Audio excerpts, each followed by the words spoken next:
तो hello guys, welcome to my channel. आज के इस वीडियो में हम शुरू करेंगे अपने CSS का लेवल 3।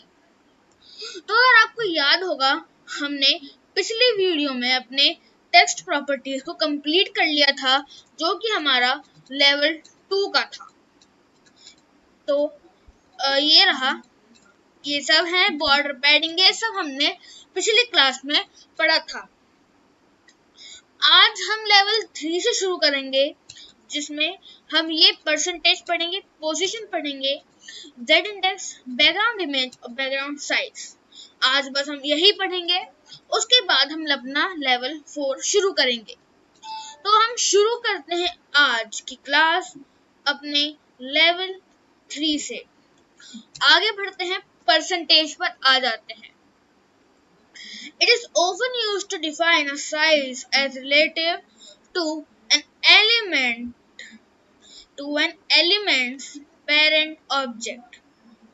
कहने का मतलब क्या कि परसेंटेज तब काम आता है, ज्यादातर ये तभी काम आता है जब हमें किसी चीज का साइज डिफाइन करना हो किसी पेरेंट एलिमेंट के रिलेटिव में। पेरेंट एलिमेंट मतलब मैंने आपको HTML में भी पढ़ाया था। मैंने वहां पर आपको ये चीज बहुत ही ज्यादा डिटेल में समझाई भी थी। आप वहां जाकर उसको देख सकते हैं। अब और मैं आपको उसका लिंक दे भी दूंगा डिस्क्रिप्शन में। मैं आपको उस वीडियो का लिंक भी दे दूंगा। तो अब हम बढ़ते हैं अपने कि परसेंटेज कैसे काम आता है। परसेंटेज जैसे मान लीजिए विड्थ है, तो हमें कितनी विड्थ रखनी है। मैंने आपको बताई थी कि विड्थ होती क्या है ना। मैंने आपको पिछली क्लास में ही बताई थी। विड्थ क्या होता है, ये होता है विड्थ, ठीक है। ये आपका विड्थ होगा। और मार्जिन लेफ्ट का मतलब क्या, इस साइड से क्या मार्जिन देनी है, उसकी परसेंटेज, ठीक है। आगे बढ़ते हैं हमने पोजीशन पर। तो position CSS property sets how an element is positioned in a document. कहने का मतलब क्या कि जब हम पोजीशन को लगाते हैं तो वो हमें उसकी जगह फिक्स या फिर जहाँ भी हमें उसको रखना होता है उससे काम आता है। जैसे कि हम अपने फोन को पोजीशन देने के लिए लगाते हैं, वो उसी टाइप का काम करता है इसमें भी। आगे बढ़ते हैं अपने और पोजीशन के एग्जाम्पल्स पर। उसमें स्टैटिक है, रिलेटिव है और एब्सोल्यूट है, फिक्स्ड है और स्टिकी है, ये सब है। इनके बारे में पढ़ते हैं। Default position, top right bottom left and Z index properties have no effect. Z index अभी हम आगे पढ़ेंगे।